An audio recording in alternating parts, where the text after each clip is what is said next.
Okay, so I have my practice table runner ready to go to practice ruler foot quilting. Well, if I blow this, it's not the end of the world.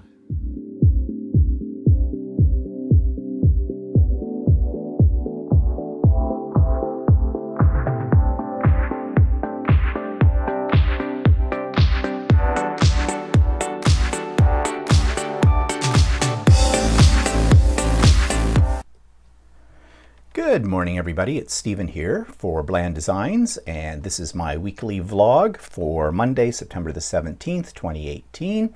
Hope everybody had a good week, and I hope you've got a better week coming up. And I have a busy week coming up as well, and a little bit more about that in a few minutes. But first of all, let's talk about my current projects after I've had a little coffee. And yeah, I'm still working on the bed quilt. Now you've seen it.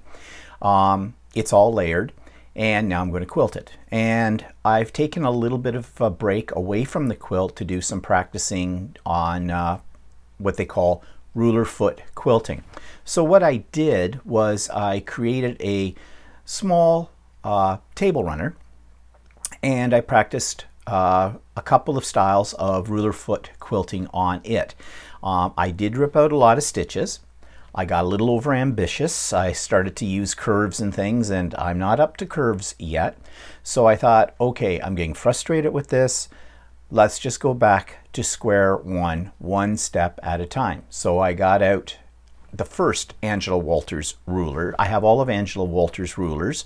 If you don't know who she is, she's a biggie in the quilting world, and she has developed these acrylic rulers, which essentially you have a special foot for your sewing machine that's a little bit thicker than the usual type of feet, and they match up with these rulers, and you can basically press the edge of the ruler up against the ruler foot, and that will help you to stay in a straight line, make things a little bit more uniform in size. I look at ruler foot quilting as kind of a transition from doing walking foot quilting, which I've discussed with you before and shown you examples of, which is just basically this walking foot you put on your sewing machine, and it just does pretty much linear patterns. You can do little waves in that, and you can do some curves with it as well, but it is a bit limiting. But it's easy to get things even and straight on your quilt when you use that. So in between walking foot quilting and free motion quilting of course is where anything goes, is basically, I equate it to doodling on a piece of paper. You just go with it. My doodling sucks on paper and on a quilt. So I'm doing ruler foot quilting, which is, to me, is an in-between stage between the walking foot and the free motion. So as I said, I got a little over ambitious, jumped right in. I do that a lot. That's the way I am. So I backed it up, and I started using just the straight edge ruler foot. And I just did geometric types of shapes and lines. And that was working out pretty good. And in this table runner, I have 4 blocks in it. So each block, I did the same thing, but I got progressively better. By the time I got to the last block, I had my pattern down, and I didn't need to do any thread breaks except at the very end. For the thread breaks means like when you cut your thread, start in another spot, and that's time consuming when you do that, because you have to pull the thread up from the back of your quilt, the bobbin thread, so you don't get a big beehive of thread in there and it looks nicer. And if you have to do that every 2 minutes when you're quilting, it's a pain in the butt. So the idea is to do as continuous of a pattern as you can, so you don't have to break the thread very often. And I actually was able to do that. With each block, you can see how I got a little bit more confident and progressively better at it. So then I thought, let's be daring on the borders and let's try some curves. So I grabbed out another ruler, and she names all of her rulers, Angela Walters does. So I pulled out Archie, which is basically what it says. It's kind of, it'll create arches. And I just did some very quick and simple curved lines. That's all I did along the border. And yeah, they're not even. And none of this quilting on this is absolutely perfect, but it's a lot better than what I would have done if I hadn't done this practice. So I think I've got the confidence now that I can just get out the quilt, get everything set up, and away I go. And I'm not going to be overly ambitious. I'm just going to stick to what I've already tried for this quilt. As time goes on, I'll build on that. On the next quilt, I might take another couple of the rulers, do some practice again to learn what I can do with those, and then apply that to the quilt. And I think over time, if I do this method, this is my theory, and I'm sticking to it, if I keep doing it this way, after a while, I think I will get better at it and more confident with it. And then I can start moving myself into completely free motion quilting. One step at a time. I was talking to a lady in one of my sewing classes just the other day about free motion quilting, and she said she just couldn't do it. She couldn't stand it, hated it. It was just too frustrating. And so I explained to her what I was doing. And yes, it is very frustrating because this is something that you have to practice. And every book you read about free motion quilting or every video you see about it, that's exactly what they all say. So practice makes perfect, I guess. Now, I did do an Idiot Quilter episode about that practice table runner. If you haven't seen it, I've listed it in the show notes below. It's episode 27. So in there, you'll be able to see the finished table runner as well. Okay, what else have I been working on? What have I been? Oh yeah, thank you kits for the art gallery. So we had, I was going to talk about this a little later on, and I will, but just to say very quickly, we had a meeting with the coordinator of the volunteers over at the art gallery, because you know that we volunteer there, and we were looking for other opportunities because some things have changed. I'll talk about that a little bit later. And as we were talking, the lady we were talking to, Carla is her name, mentioned that she's always wanted to give people who come on RMG Fridays, it's an event that happens once a month and it's free to the public, thank you gifts to the people who have volunteered their time to be performers.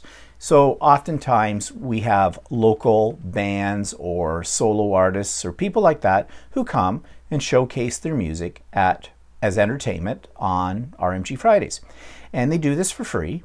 Of course, they're getting publicity, and that's why they're doing it, and the whole bit. But anyways, we appreciate that they do this because it really adds to the whole evening. And she would like to give them thank you gifts. So I said, I can do something. So I have designed a thank you gift. It's a bag.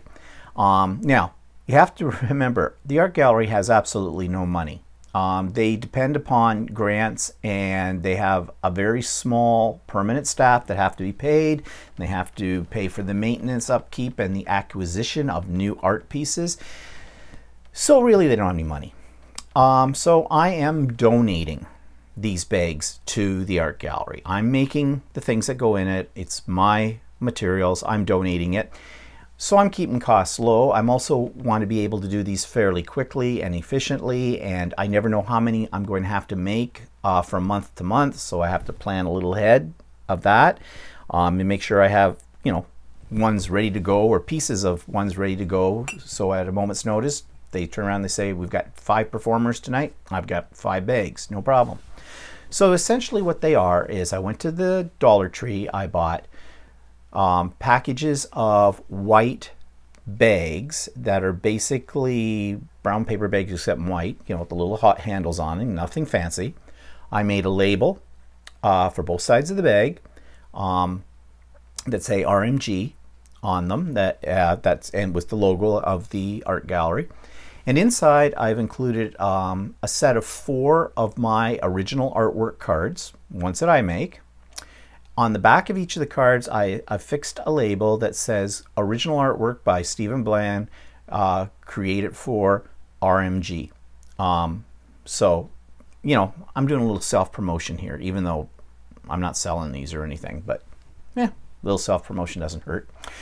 And there's going to be the latest brochure about what's happening in the art gallery wrapped up in there, and a button. And I've designed the button. It sort of says, I think, thank you for supporting RMG Fridays. It's got the logo of the art gallery in the center. And I'm created these on my Cricut maker, so now I can print out as many of these button parts as I want, and they've got a button machine over at the art gallery, so I'll just put them into the blanks and bang, we've got nice little buttons.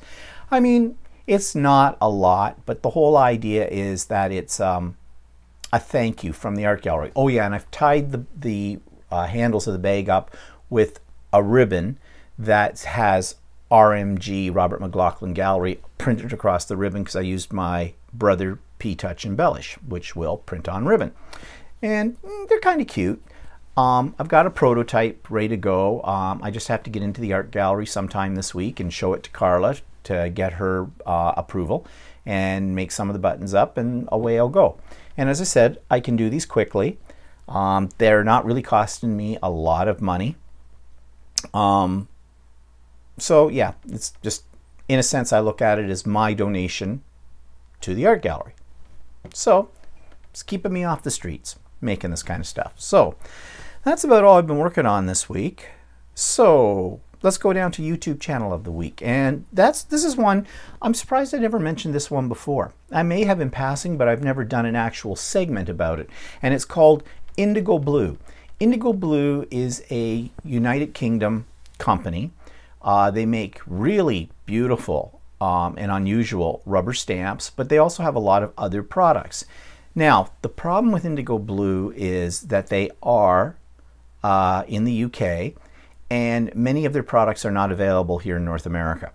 You may get a few, like you can get some of their rubber stamps, but some of their pigment paints, and back a few episodes ago I did a whole what's in my drawers on pigments, and some of those that I talked about, the luscious ones, were from IndigoBlu.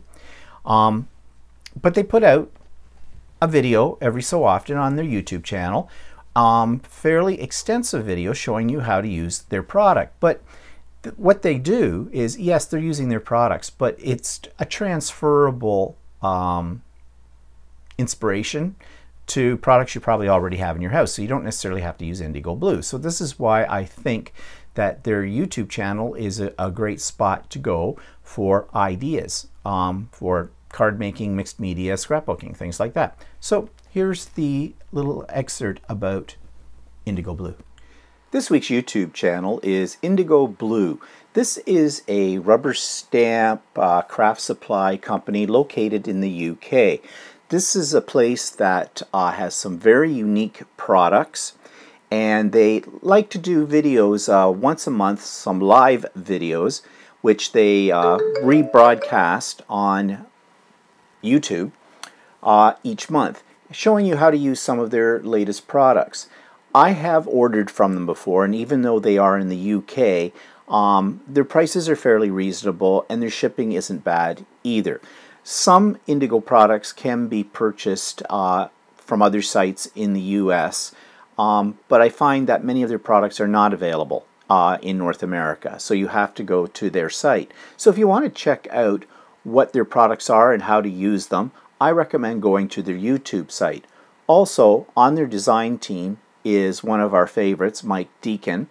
He's on their design team, and some of his videos that you can see on his YouTube channel can also be seen here, the ones that he's using specifically IndigoBlu products. So check it out.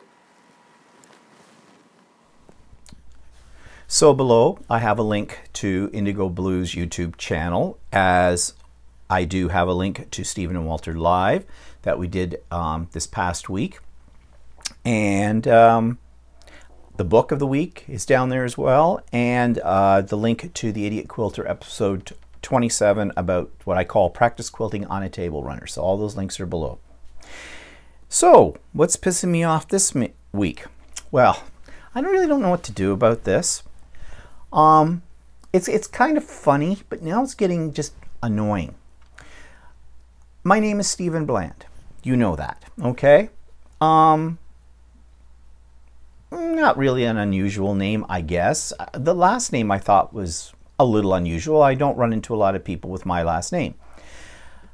However, I am not alone in the world. There seems to be a lot of Stephen Blands around the world, and not just Stephen Blands that sound the same, it's spelt the same, exactly the same. Like my name is spelt with a V, the right way to spell it, okay?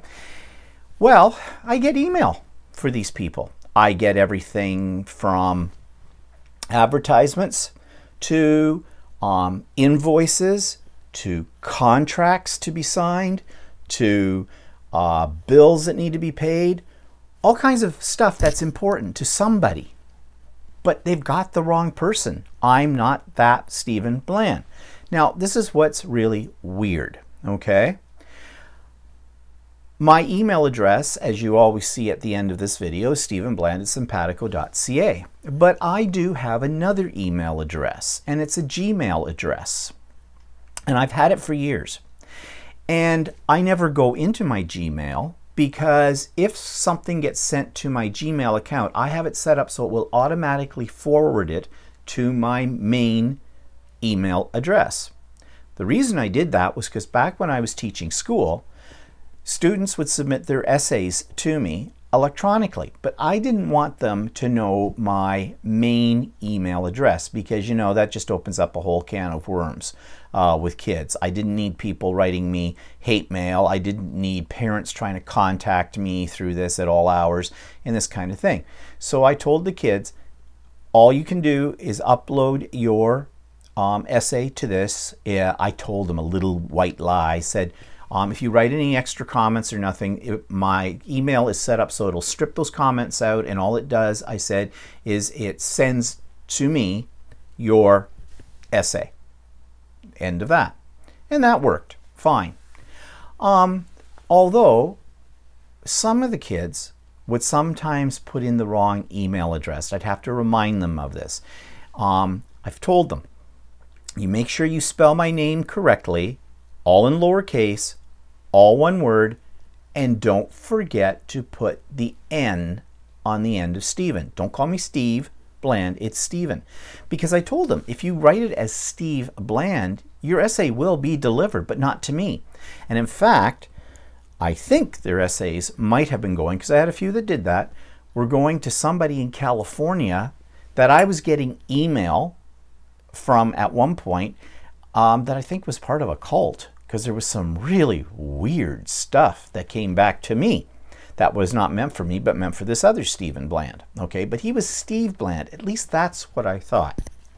So anyways, the last few years, nothing major with that. I still have the Gmail account, but occasionally I will get stuff. But I'm getting more and more of it, so I started to do some hunting.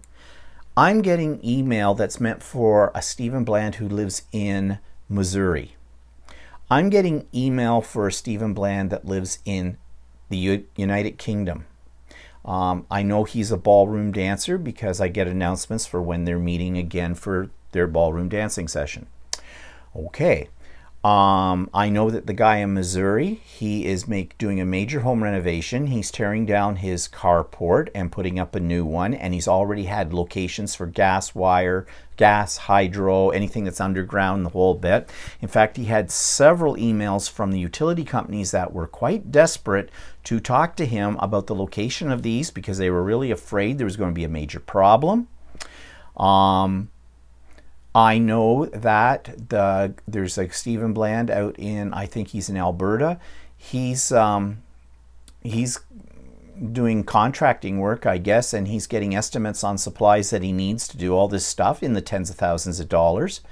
I'm getting all this personal email stuff. Now, I started to write back to whoever sent it to me and said, I'm sorry, you have the wrong email address. My name is Stephen Bland, but this is not me that you want. And sometimes they'd write back and go, oh, so sorry, we'll check our records. But I still get the stuff. And it's weird. So how can, I thought everybody's email address had to be unique.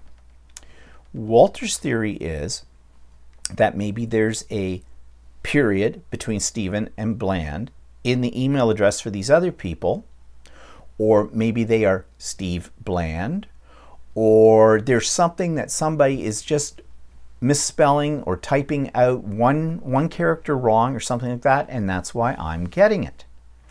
I don't know, but I'm getting more and more of these, and they're not meant for me. So I'm not sure what I'm going to do about this. It has everything to do with my Gmail account. Now, the simple solution would be just to get rid of the Gmail account because I'm really not using it, but that's not true. My YouTube channel is tied into the Gmail account because at the time that I started the YouTube channel, you had to have a Gmail account in order to open up a YouTube channel because Google owns YouTube and Gmail.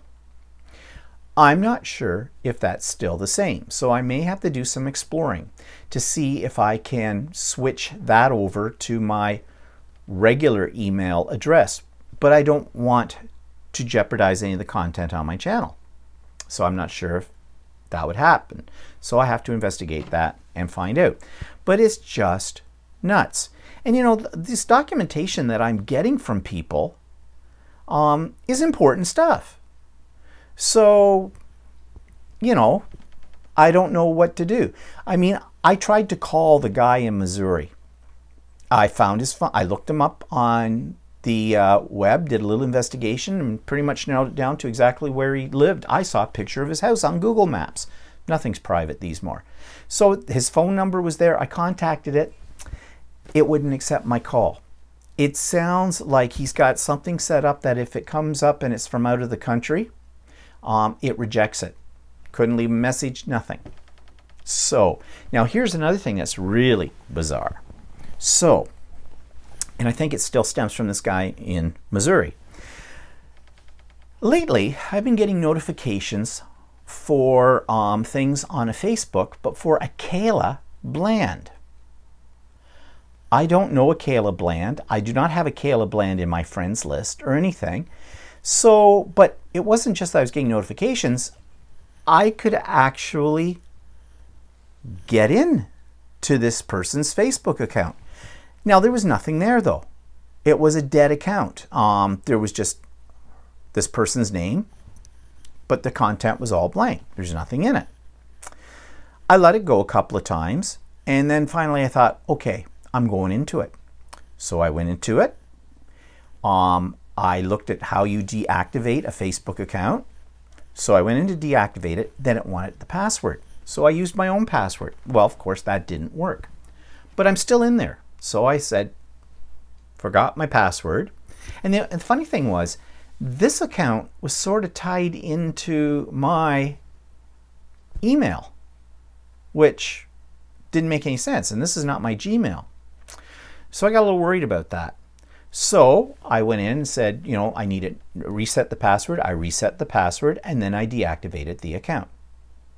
So if there's a Kayla Bland out there that wonders why her Facebook account doesn't work anymore, sorry, it was me. I disconnected it. Simple as that. I don't know. That one's a real mystery. I've never had that happen before. I don't know what's going on. But as I said, the account had nothing in it, just this person's name. So what a mystery. So what am I pissed off about?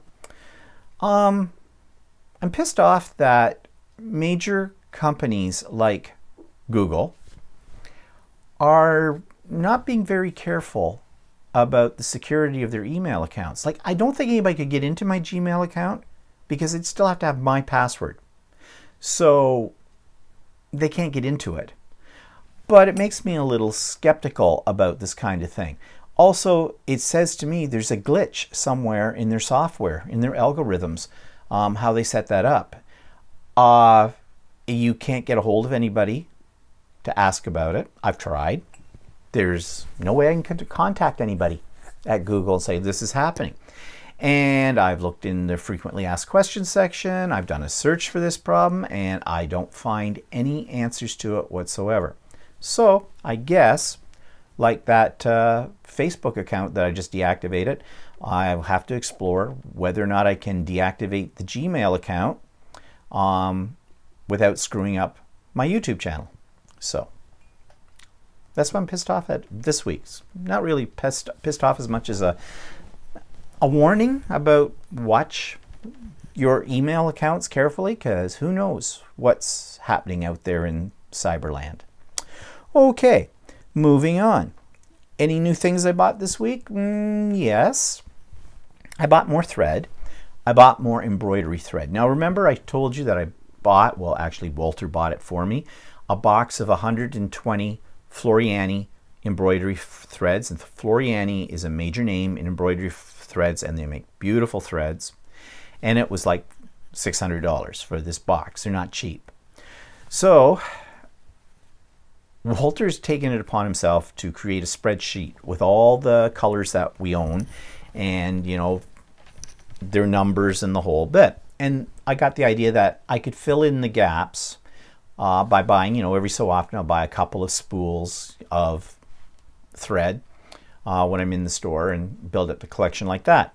But then Quilter pointed out to me, and he's always good at pointing these kind of things out when it comes to, you know, how to save money. He said, if you do that, you're going to be paying a lot more for it, because there's $6.99 in the store a spool. If you buy them in a set of 120, they work out to about $5 a spool. So you're saving a couple of bucks. Well, a couple of bucks, 120, that's $240 difference. Okay, what you're saving. So, and you know me, I have to have, if I have one, I have to have them all, kind of a thing. So we're in the store the other day, but the only boxed set of these that they have is the one that I own. And so we asked Shirley about it, whether she was getting more of those in or whatever.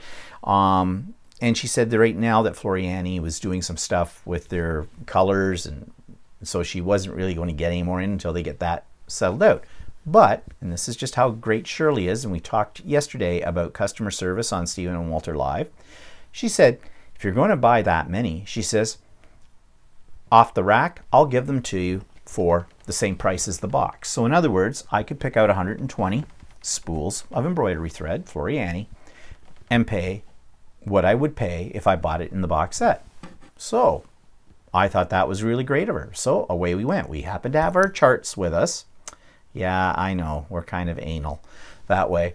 And got another 120 threads and paid what I would pay if I bought a box of them. So now I've got about 300 and, let's see, 120, 120 is 240. Then I have another 30, 240. So I have about 270 spools of embroidery thread. Am I done? No. No, no, no, no, no. There's many, many, many more colors. Now you might say, why do you need so many colors? Because you just do. They're pretty. What can I say? Plus, you do, like, if some of the more complex embroidery patterns work with shades of color. And if you've got the colors to do that, that makes the final product look that much greater. At least that's what I'm telling myself to justify. I don't have to justify anything that I do. So I wanted them, I got them, I bought them. There we are. But now we have a storage issue. Well, it's really not that major. You know that I keep all my Floriani threads in Ruscats, which are the IKEA rolling carts with the 3 shelves. They're great. And I have several of them here that I was using for craft supplies, and I've rotated stuff through them over time. So now 2 of them are holding all of my thread. But I have a small space. So Shirley at Ultimate Sewing was showing me that she keeps some of her threads in those drawers from IKEA that they call Alex, and they're, you know, cubicle drawer filing kind of things, very popular at IKEA. So I went looking, and she says they're perfect because the spools will stand up in them, and you can pull out a drawer. There's all your colors in front of you. So yeah, I thought that was a good idea. So of course Quilter immediately went onto the IKEA website, and he found one on there that's a 9-drawer cabinet. It's fairly tall, but I measured my space where it would go in, and according to the dimensions on the website, it would fit perfectly in the spot where I'm keeping my threads now on my Ruscat. But I could have ordered, it's not that expensive, it was about $159. I could actually have it delivered to a pickup place that IKEA has out here in our area, because the closest IKEA to us is about, well, depends on the traffic on the 401, is about 45 minutes to an hour away. So you could have it delivered there and pick it up. But I want to see it first because I want to take I want to go to the IKEA store and I want to take a couple of spools of my Floriani thread and I want to physically place them in the drawers to make sure that they fit the way I want them to fit, and I want to see how many I can get in a drawer. I did some basic mathematics and I think it will hold all of my set with some space left over for additional ones later. And as I said, it'll fit in the spot that I want to keep it in. So we just have to find a time when we can go over to IKEA and get this thing. But I am going to get it because I think that would be the best method of storage in the space that I've got.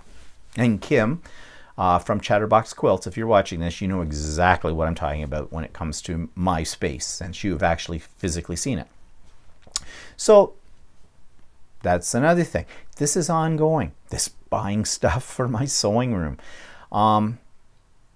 Yeah, I guess you get into these things and away you go. Yeah, I enjoy it. So that's all that really matters. Okay, so that was all that was new this week. So, book review. I've done a couple of things about jelly printing, and I have things on my YouTube channel about jelly printing, and you know I'm in love with jelly printing and it's addictive, and I don't do it every day, but when I do it, I do it for hours on end. So there's always something new you can do with jelly printing. And I've had this book for a while, and I think when I first got into jelly printing, I bought this book. And there's all kinds of ideas in here about what you can do with your jelly prints, different techniques you can do in the whole bit. It's a great book. It's not a huge book, but you see it's basically has, they're one-page ideas, instructions for the most part. Lots of pictures to show you what the final product is going to look like, and clearly written. Great book. It's by a lady called Suzanne McNeill, who is a crafter. I guess according to the little bio inside, she's been on TV, she's published, she's an art instructor. She's all these things and then some. So, good book. So if you're getting into jelly plate printing, and it doesn't just mean the jelly art ones, you know, if you use the gel press or what, there's several different ones on the market now, and they all work essentially the same. This book you would find very handy. Now, originally I paid for it. I have no idea. Oh yes, I do. Originally I paid $18.99 Canadian for it. I looked it up on Amazon.ca. Brand new, you can now get it in Canadian dollars for $16.29. And it looked like you could get it as low as $10 if you bought a used copy of it.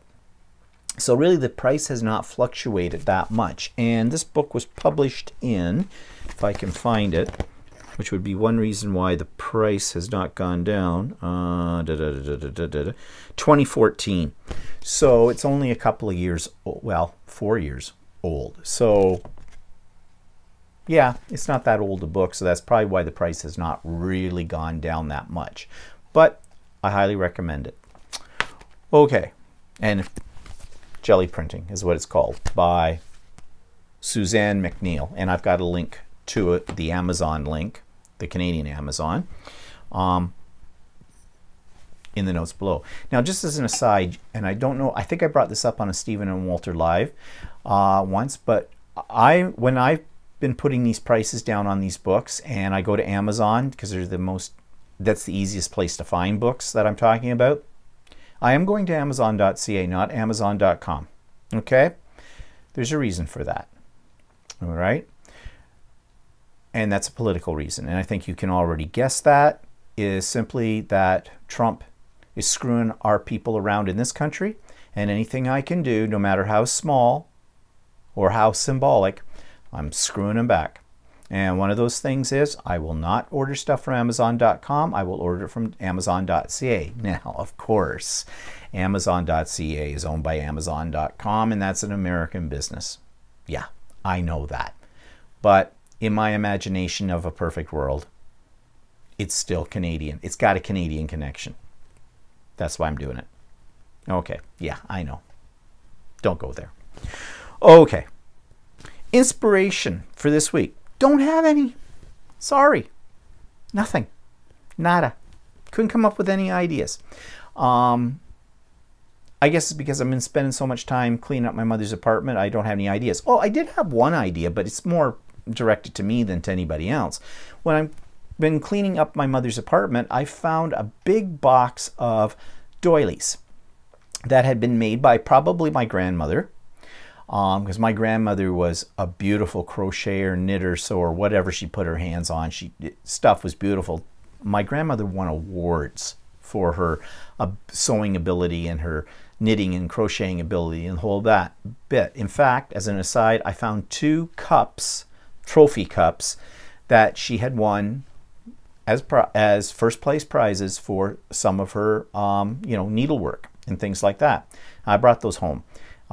They're badly tarnished. I'm going to clean them up and put them on the shelf. They're just sentimental value. I mean, I didn't want to throw those out or whatever. So anyways, I digress.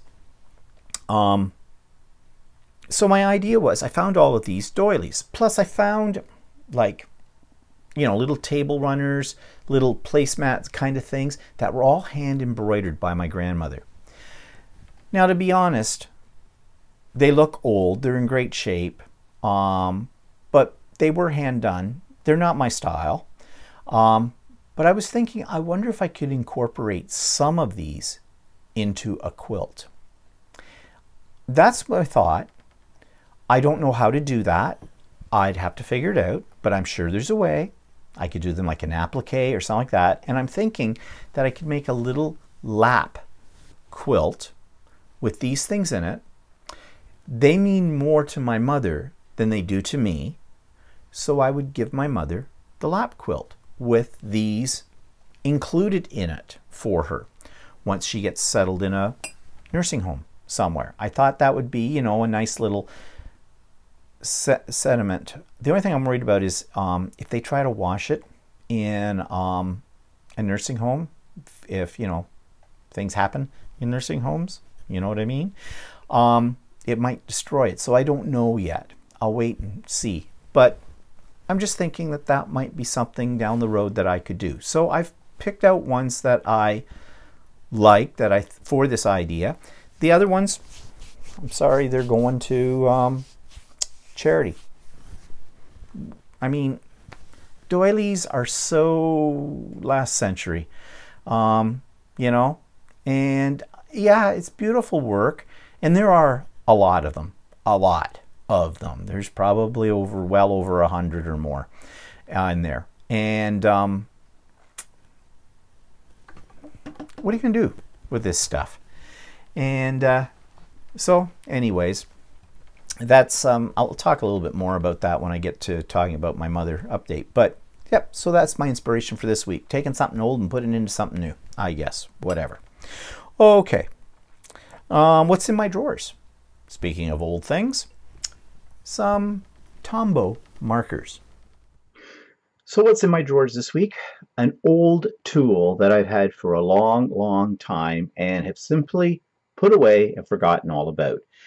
This is a colorizing tool, and it is a marker, and it's a Tombow marker. You can see that I have quite a few of these. When I first discovered these, I was working at Class Act in the store, and these were very popular items, so I thought I'd buy a couple and give them a try. And I fell in love with them at that point in time. And I haven't used them in a long time. And I'm not really sure why. I guess because I've got them in this box, and they're out of sight, they're out of mind. So, what is a Tombow marker? Well, it's made by the company Tombow, which is probably very famous for its tape runners, these kind of runners, which are an excellent tape runner. And these come in a whole variety of colors. At one point I was trying to get the complete set. I never did, but I got quite a few of them. You know me, I like to have everything. So this Tombow marker is, as it says, it's a marker, and it has 2 tips, and they marked the tips right here on the barrel. There's a wide tip and a very fine tip. The wide tip, or the brush tip, is the one that I use the most, but you do have the option of the fine tip. Now, here's a little story of showing you how stupid I can be. It took me a long time to figure out that it had 2 different tips. I mean, why look at the barrel and figure this out? But once I did, that made them even more valuable to me. So I want to show you just very quickly what makes these so kind of neat. One, they have a great color spread. Let me just grab a couple out of the box and put that to the side. And I've already pre-stamped on this tag, as you can see. And I'm not really a great colorer, but you can see these work very well. They go on very nicely. And remember, I have had these for probably over 5 years or longer, and they still work well. They have not dried up, unlike some of my products. But you can see the coverage that you can get from one of these markers. And I'm using the brush tip, but I did say there is a fine tip as well, and it works equally well. So you're getting 2 markers for the price of 1 with each one of these. These are not expensive. I think at the time that I bought them, they were probably about $3 a piece, maybe a little less than that. Of course, that was 5 years ago, so heaven only knows what the prices have changed to today. But they're great for coloring in rubber stamps. But another thing that they're great for is if you want to get that watercolor effect, these are a dye ink, and so they are reactive to water. So if you scribble them onto your nonstick craft mat, and it's very hard for you to see this, I can tell, and use a water brush or just a wet paint brush. I'm going to use a water brush, get it activated here. You can get a very nice watercolor effect. Of course, it would help if I stayed in the lines, which I'm not doing very well, but you get the idea. So you see, you can go for something that's very opaque, or you can go for something that's very translucent, just simply by using a little bit of water. Now, another thing you can do with Tombows is colorize your stamps. Let me just clean that off a little bit. So I have now I'm going to get them messy here, so I'm just going to wipe up this ink. So you take a rubber stamp, hope you can see that, I've got it on the acrylic block, and you can take your Tombows and with the brush tip just kind of scribble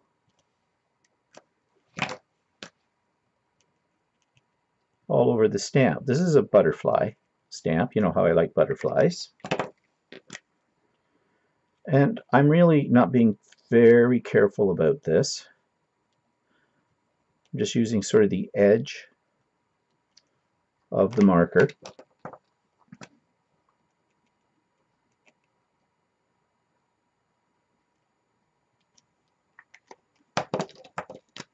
And you can put as much on or as little as you want. It is difficult to see on a Polymer stamp. Okay. And then give it a very light spritz of water. That's all you need. And you're going to get a watercolor effect stamp. Hold it down for a couple of seconds. And I might have had that a little too juicy, but you get the idea. Let's try a secondary. No, I didn't have much left on that, but you can see the potential here of getting a very artsy looking, abstract kind of watercolor effect. You can also take these and take a tag, scribble off a little color, and do the Tim Holtz dip method that he always does with his distress inks, and you can do it with these as well. Again, a little spritz of water. I'm just going to use the back of this tag. And you see? Same sort of effect that you will get with distress inks. And of course, you let that dry before you add another layer to it, but you can get a really neat effect. So these are much more than just a marker.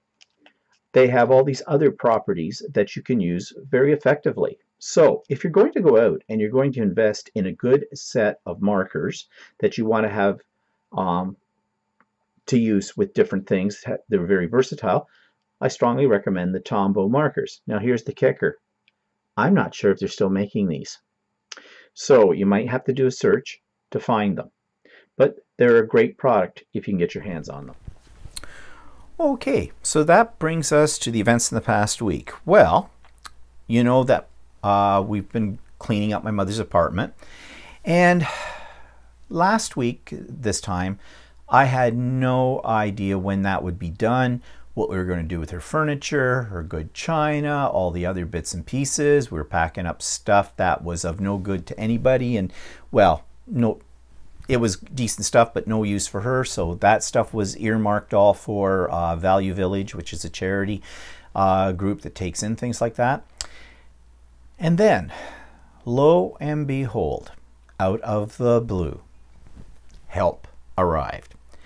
I had taken some pictures of her curio cabinet, her tea cart, the silver tea service, her good dishes, and the china cabinet. And I posted them on Kijiji, which is an online buying and selling spot, and basically put a ridiculously low price or best offer on each of the items. I figured nobody's really going to want these things anyways. Wow. Those ads had not been up even an hour. I had a person who wanted the curio cabinet and the tea cart. I had another person that was interested in the curio cabinet as well. So anyways, I wrote back to these people, and on that same day as those went up, I sold the curio cabinet and the tea cart to this one lady. And while she was there, she took the silver tea service. She bought one of my mother's like hall tables, one of those, I don't know what you call them, console table or something. They're just small little things, you know, you put up against the wall or behind a couch. And that, bought that, and the table lamps. And I was never so glad to see those table lamps go, because I've always hated them. My mother loved them.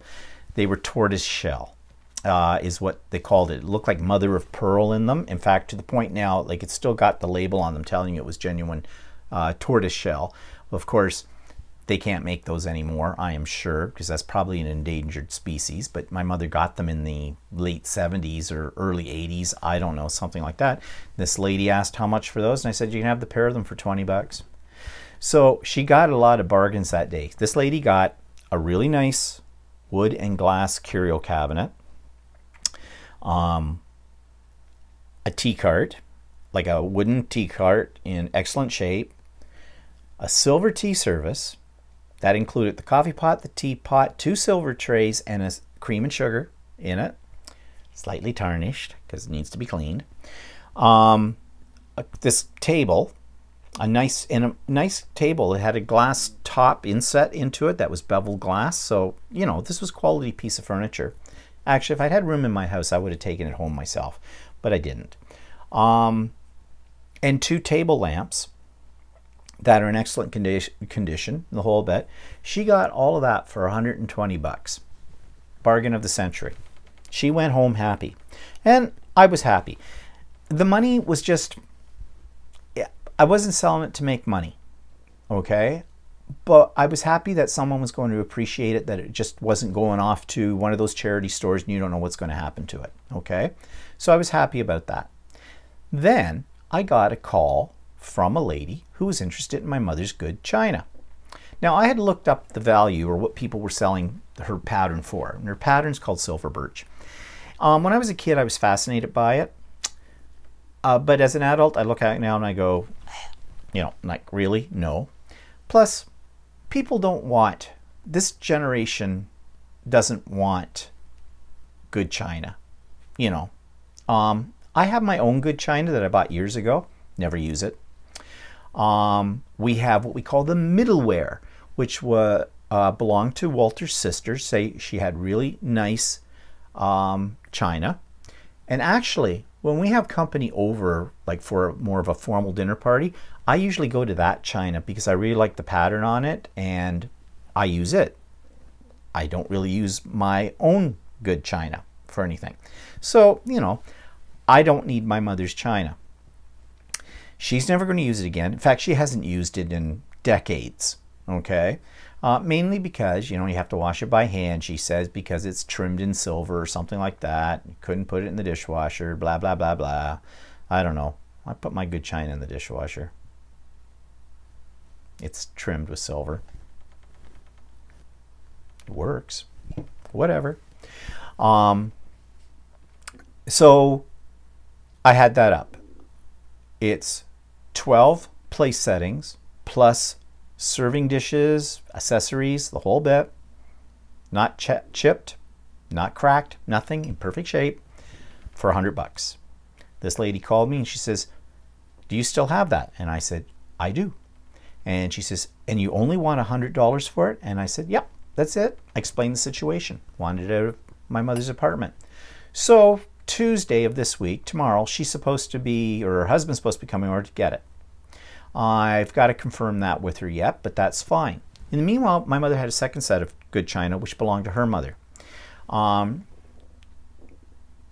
Again, I looked these up. Like they were selling my mother's china pattern on eBay for like $1.99 for a plate. My grandmother's, same thing. And my grandmother's china is much older. But a friend of mine, well, actually, she's the person who owns the scrapbook store that I always go to. When I was talking to her about this, and she says she was looking for some new china because she didn't have any. I want it. And I said, if you like the pattern on this and you want it, it's yours. Free. Okay, 'cause she's a friend, kind of a thing. I said, more than happy for you to have it. And I said, I have stemware as well. You might want to take a look at that. So I sent her pictures of what the stuff looked like, and I haven't heard back from her yet, but I'm hoping that it'll be of use to her and she wants it. And that makes me feel good that it's going to somebody who needs it and will use it. Okay? And I'm not going to charge her for it. She's a friend. So no, I don't charge friends. So speaking of that, how about all the furniture that's left in the house? The bedroom suite, the china cabinet, the couch, the chairs, all that kind of stuff. Her son, the same lady's son, owns a house somewhere that he's renting out. He needs furniture for it. He and his girlfriend are living in the basement of her parents' home. They have nothing. So I said, come on over, take a look. You know, it started with the couch. When he came in the apartment and he looked around, I said, anything you want that's here, you can have. I'm not charging him for it. He says, I'll take it all. I said, you want the bedroom suite? He says, yeah. I said, you don't want the mattress, because my mother wanted to replace that mattress. She bought it in 2005. He goes, no, I'll take the mattress too. And he says, if it doesn't work out, we'll just get rid of it. And he says, then you don't have to worry about it. Well, yeah. Okay. He's got a truck. He's young. He's strong. He can get help. Bingo. Hit the lottery on this one. Go for it. Now, of course, he was saying, well, no, I'll pay you for it, or how much? And I says, no, your friend, you know, the son of a friend, the whole bit. I'm just happy that it's going to be useful to somebody and somebody that needs it. So I said, let's make arrangements for when you can come over and start lugging this stuff out. So I've still got to confirm that with him this week, but I think it'll be towards the end of the week. So big weight off my shoulders. If all of this actually goes through by the end of the week, basically, my mother's apartment is emptied. All we have to do then is put in the notice to get rid of the apartment, clean it up a little bit, and it's off my shoulders. I don't have to worry about anything again with it. So that'll be great. Now, you may be wondering, how does my mother feel about me giving away her stuff? I've discussed this with her, okay? I'm not doing anything behind my mother's back, okay? I ask her permission for it all. I tell her the reasons why, and my mother's fine with it. I mean, yeah, and this is what got me thinking about possessions, okay? I have a house full of stuff. Look behind me. Look it up on the top. All those things that are up on the top. If I was gone tomorrow, Walter and I were gone tomorrow, and someone had to come in and clean up this house, what do you think they're going to do with it? All my art, stuff like that, is going to end up in the trash. It's going to end up at Value Village. No one's going to want it, okay? I think we get attached to objects.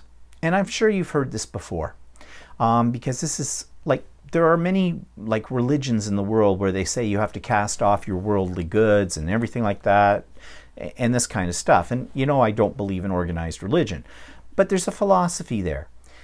sometimes things that we attach an awful lot of sentimental value to really don't matter. What matters are the memories that you retain, okay? Like, for example, my mother's good china. As a child, I really thought it was the most fantastic stuff. But why did I think it was the most fantastic stuff? Because it wasn't the china. It was what happened around that china. I remember Christmas dinners when Mom would get out the good china. I remembered family dinners, special events when Mom would get out the good china. I remember the good times and the people. That the china was there, but that's not the memory. The memory is of the people. And those memories I will always have, whether I have the china or I don't have the china. The china has no value in itself to me. It's the memories around it. But I don't need to hang on to the china to have those memories.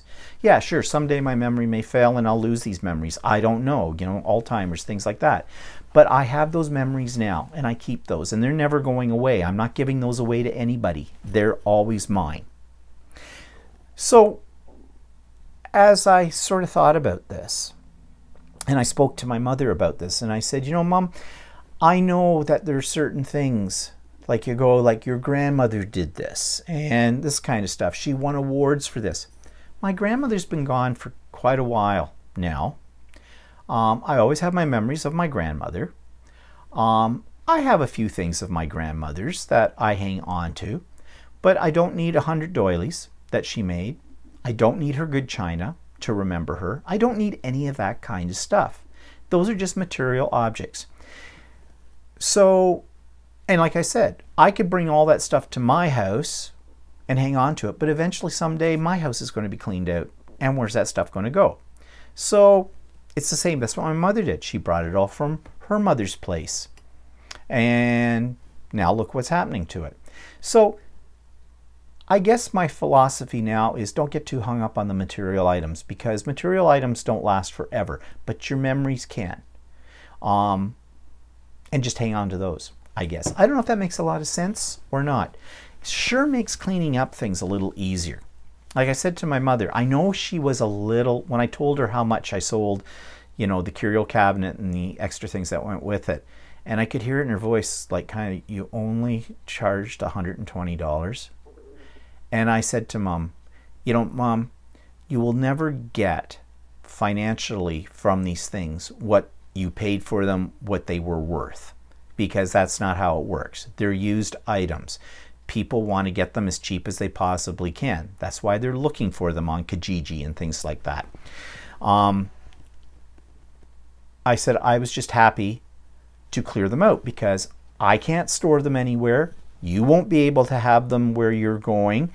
A lot of that stuff you haven't looked at in years or seen. They've been in a box sitting in a corner somewhere in the back of a closet. So, you know, will it make any difference, really? And she said, no, actually, she says, you're right. So one thing, I'm lucky that my mother isn't really stuck on possessions. You know, so I can get rid of the stuff. Now I want to go through my own house and purge it because I have a lot of stuff and I gotta let go. So this is the philosophy I'm trying to let it you know, settle into me, so that when I start cleaning around in my own house, I can do a really thorough purge. Okay, so I guess bottom line is don't get too attached to your things because they're just material objects. They come, they go. Simple as that. So this has been a bit of a learning experience for me as I clean up my mother's apartment. And just as an aside here about letting go of things, I found my father and my grandfather were both members of the Masonic Lodge. My father hadn't darkened the doors of the Masonic Lodge temple in years, but used to keep up his dues all the time. And I found their aprons, and these are their ceremonial aprons the Masons have, and they don't mean anything to me. In fact, the truth be known, I used to criticize my father for paying his dues all the time to something that what I consider to be a cult. Now, I know the Masons are a big society. They've been around for hundreds of years, and I'm sure there are people who have relatives that belong to the Masonic temples in their areas or whatever, and they do a lot of good work, charitable work and things out there as well. But so I shouldn't really criticize them because I don't know that much about them. I just know I never want to be a part of them. Okay? So now I've got these aprons. Well, I don't want to throw them out. I also don't want to, they're of no use to donating them to a charity or anything like that. So I kind of thought, well, my grandfathers especially come from like the 1930s and things like that. And he was a, I think what they call a Grand Master or something at one time in the lodge. He was way up there. They have degrees or something. I don't know. It's all part of their secret society business. So I contacted the lodge, the original lodge that my father and my grandfather belonged to, and said, I have these aprons. Do you, like, can I donate them back to you? And like I was thinking, do you have sort of a historical archives or something to keep things in? So I got an answer back. I'm not that happy with the answer, because the answer I got was they really didn't have an archive because of, and they said mainly because of storage space. But what they would do with the old aprons is they would donate them to new members, because new members have to buy their own aprons, and I don't know how much they cost, but they might be kind of on the pricey side.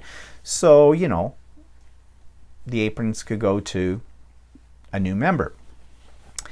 Now, I have a little problem with that, because I thought the aprons were something that were kind of personal to each member of the lodge. I don't know enough about that. These aprons are really old. They're in okay shape and everything, but they're really old. I don't know, if I was a new lodge member, I think I personally would not want to take somebody else's apron, especially if it's somebody I don't know. I could see it if, well, the guy actually said in his letter, you know, if I ever intend to join the lodge, he doesn't know how old I am. You know, I might want to, a lot of members like to, you know, wear the apron that of their father or grandfather or something like that when they join the lodge. Okay, I get that. And if I was to join the lodge, I would do the same thing.